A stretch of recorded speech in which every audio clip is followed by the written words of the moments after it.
Muy buenos días a todos y continuando entonces con este curso precoloquio Leviatán que nos está afectando, vamos a hablar específicamente de la cirugía en tiempos de pandemia o cirugía en tiempos de COVID.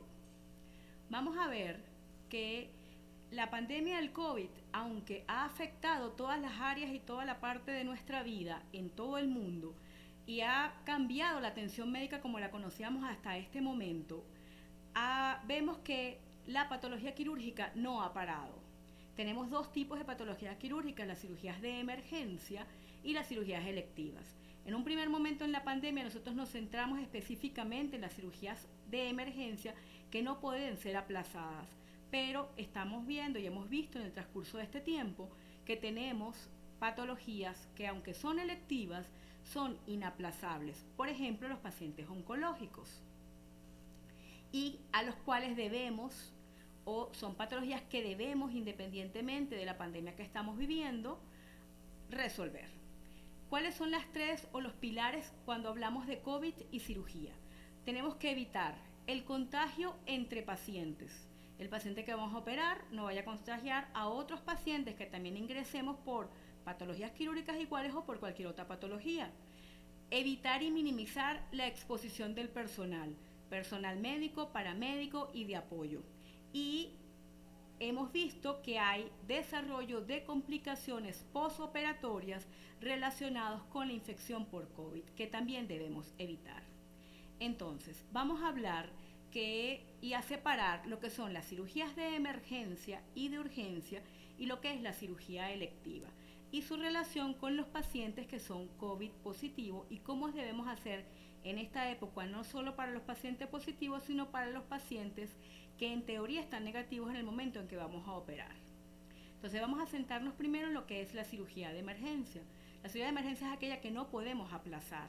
Por ejemplo, un paciente que nos llega con una apendicitis aguda, una colecistitis, una obstrucción intestinal, un traumatismo abdominal complicado que debemos resolver. Primero debemos empezar por individualizar cada caso, hacer un diagnóstico certero para llevar al paciente cuando tengamos que operarlo en el menos tiempo posible y que la cirugía sea lo más dirigida y lo más específica posible. Y en los casos en que esto pueda realizarse, considerar el uso de un tratamiento conservador. Por ejemplo, los protocolos de Clark para pacientes con bulbo péptico perforado o en pacientes con apendicitis incipiente o en estado inmunológico, jóvenes, intentar el hacer tratamientos con antibiótico, dietas absolutas y ver cómo evolucionan para evitar en la medida de lo posible la cirugía siempre que se pueda. Eso es lo que se está planteando en este momento a nivel mundial. Sin embargo, el paciente no podemos pararlo, el paciente hay que operarlo, entonces hay que buscar varias cosas o lo que se ha planteado es que hay que tener varias cosas pendientes. Por ejemplo, que los equipos sean equipos integrados, equipos que siempre trabajan juntos para que fluya en armonía el trabajo.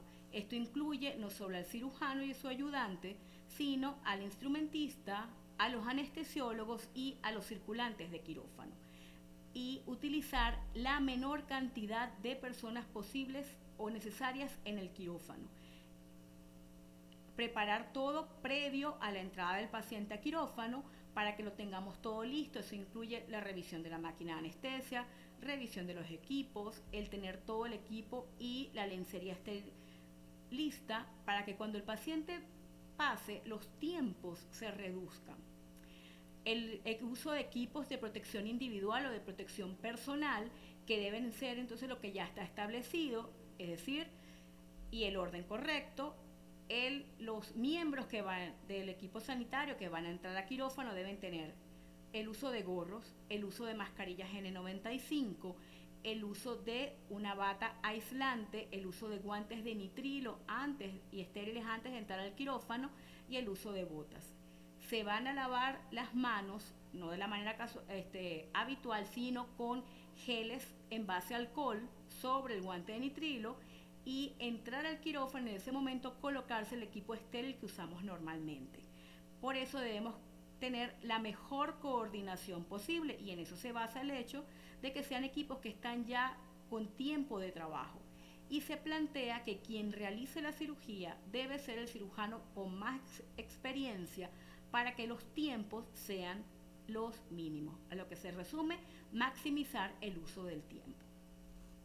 Ahora, el cirujano, cuando hablamos de la cirugía electiva, esa que es inaplazable, esa que no es que, por ejemplo, el paciente quiere, mira, yo me quiero poner las prótesis, por ejemplo, que es válido, pero que en estos tiempos no debería realizarse, sino cirugías que sí se aplazan a que esperemos que podamos controlar mejor la pandemia.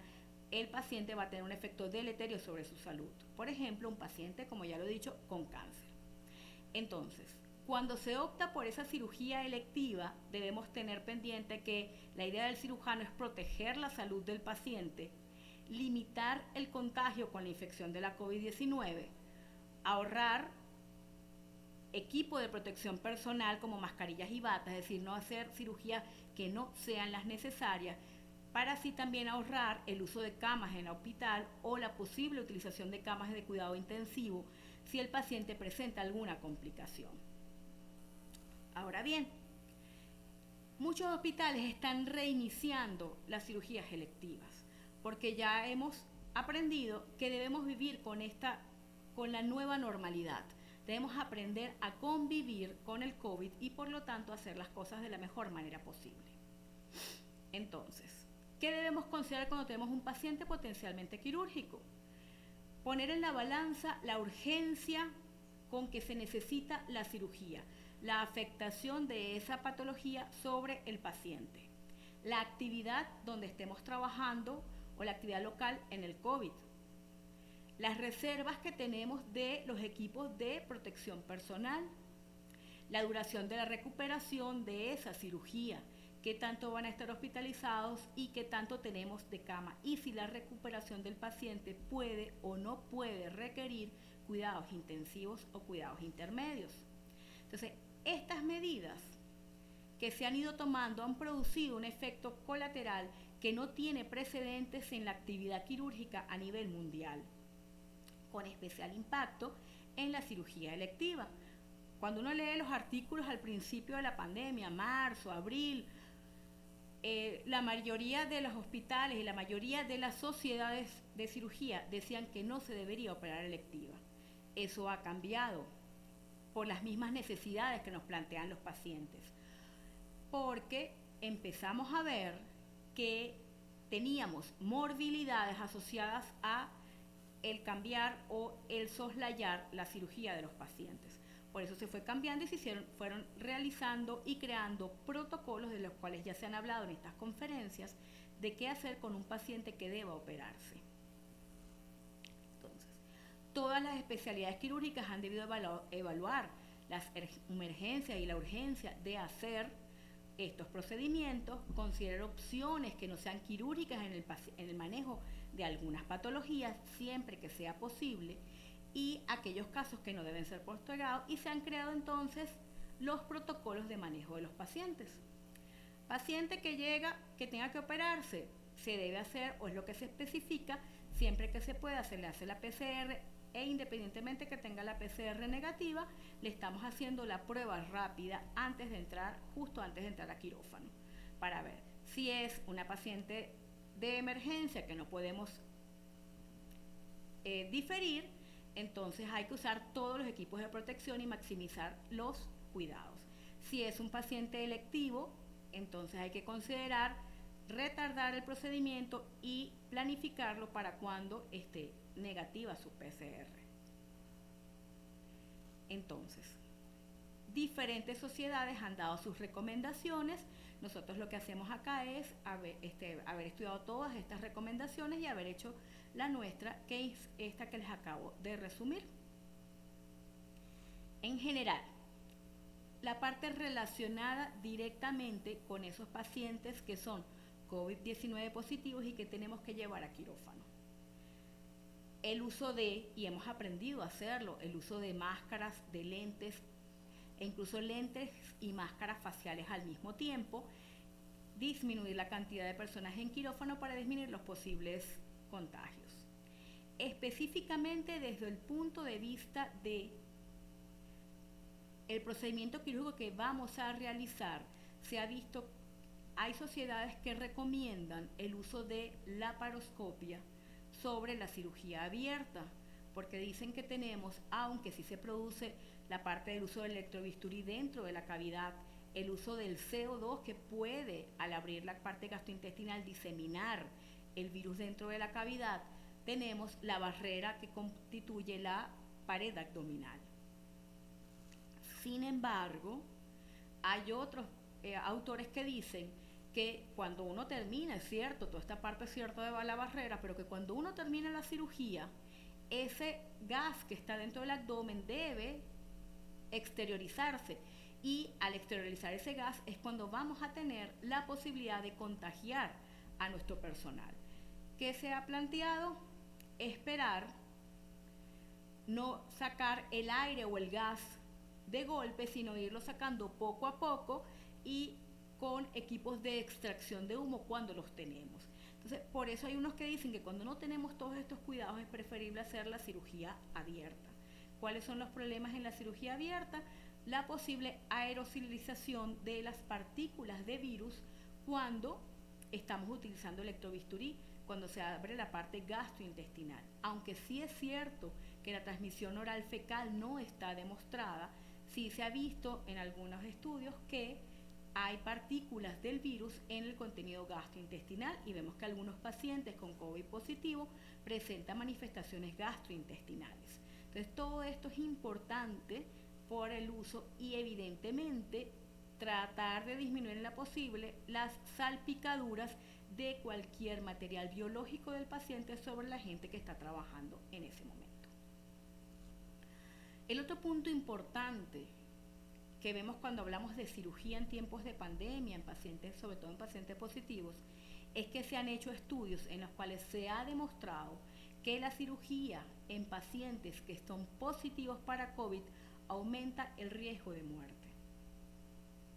Hay un estudio que es el que está dando la pauta en este momento, que es un estudio que se hizo a nivel mundial, que es el COVID SURE, publicado en la revista Lancet, que ha alertado que hay un porcentaje grande de pacientes que mueren de complicaciones pulmonares en el postoperatorio cuando son pacientes COVID positivos.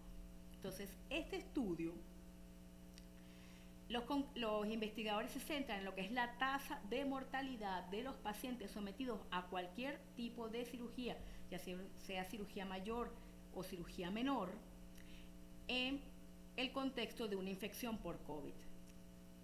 Primero, aumenta la necesidad de ingresos a unidades de cuidados intensivos y aparte de eso, aumenta la mortalidad. En este estudio, que se promueve o que se fue centrado por la Universidad de Birmingham en el Reino Unido y el Instituto Nacional para la Investigación de la Salud y la Cirugía Global, ha contado con la participación de 24 países. La mayoría de países europeos, pero también de África, Asia y el norte de América. En total, se reunieron y se examinaron los datos de 1.128 pacientes sometidos a cirugías en 235 centros hospitalarios, que encontraron que la mortalidad global a los 30 días fue de un 23.8%, que en comparación con los datos de 10%, que es lo que se espera normalmente, es más del doble de lo usual. En todos los subgrupos que se analizaron, tanto en cirugía electiva, como cirugía de emergencia, como cirugía mayor, como una apendicectomía o una hernia, a cirugías mayores como fracturas de cadera o pacientes a los que se someten por cáncer de colon. Entonces se vio que en cirugías programadas aumentaba la mortalidad en un 18.9%, en las cirugías de urgencia 25.6%. La cirugía menor llega a ser incluso un 16.3% mayor y en las cirugías mayores, que evidentemente por sí ya tienen un aumento, una mortalidad un poco más alta, llegamos a un 26.9% más. Este estudio también identificó que, asimismo como las infecciones por COVID, la tasa de mortalidad es mayor en los hombres en relación a las mujeres en un 28.4% y en comparación con un 18.2% de las mujeres y casi que duplica, y en pacientes de 70 años o más es de un 33.75% en comparación con los pacientes menores de 77 años, que es de un 13.9%. Otros factores de riesgo, aparte de la edad y del sexo, que se identificaron para este problema de muertes postoperatorias son patologías previas, así como en la infección por COVID en general. Cuando se trata de cirugías oncológicas, pues son pacientes que se consideran que tienen una disminución en el sistema inmune por su patología de base, cuando se hacen cirugías mayores y cuando la cirugía es de emergencia. Entonces, ellos citan y dicen, en este estudio hemos identificado que el 50% de los pacientes con infección por coronavirus en el periodo perioperatorio, es decir, lo que va antes, durante y después de la cirugía, en los días antes de la cirugía o después de la misma, desarrollan una complicación predominantemente pulmonar, y esto está asociado con un aumento en la mortalidad. Entonces consideramos incluso, o este estudio considera, que las infecciones por COVID que van entre 7 días antes hasta 30 días después de la cirugía entran en estas estadísticas. De igual forma, la mortalidad a los 30 días, o en total contando los 30 días por la cirugía, como ya habíamos dicho, fue de un 23.8%, que es muchísimo más alta que la que tenemos normalmente en épocas pre-COVID. Por ejemplo, en cirugías menores y planificadas, la mortalidad es menos de un 1%. Y fíjate que aquí llegamos en este estudio a un 16.3% en pacientes COVID positivos. Por eso es que es tan importante evaluar qué beneficio nos va a dar operar a este paciente de cirugía electiva con un COVID positivo y cuándo debemos esperar y cuándo no podemos esperar a hacer la cirugía. También que se observó que la mayoría de las complicaciones postoperatorias en estos pacientes fueron netamente pulmonares, primordialmente el desarrollo de neumonías, síndromes de distrés respiratorio, que requirieron el uso de ventilación respiratoria en ese periodo de 30 días posterior a la cirugía, a diferencia de en época de no pandemia, cuando esta tasa se sitúa en un 8%. Entonces, esto puede explicar, o esto ellos consideran que explica la alta mortalidad que encontramos en los pacientes que se someten a cirugías y que son COVID positivos, predominantemente de complicaciones pulmonares. Entonces, la participación y el objetivo de este estudio que se publica es ayudar a conocer cómo se están comportando nuestros pacientes en la condición de una infección por COVID y analizar bien qué es lo que vamos a hacer. La cancelación de la cirugía electiva tiene un impacto deleterio sobre los pacientes, pero debemos considerar también este aumento grande de la mortalidad y que debemos hacer, llevar una balanza y ver riesgo-beneficio. Los pacientes que puedan esperar deben esperar para reprogramar cuando estén negativos y garantizar bien y estudiar bien al paciente que vamos a llevar para garantizar que sea COVID negativo siempre que se pueda, para disminuir esa elevación de la mortalidad y las complicaciones postoperatorias que también implican a un aumento de la estadía hospitalaria, la ocupación de camas que pueden ser necesarias para otros pacientes. Y por último, invitarlos a el tema que tenemos, o el taller que tenemos de cirugía, para ahondar en este tema de cirugía en tiempos de COVID. Muy buenos días a todos y gracias por su atención.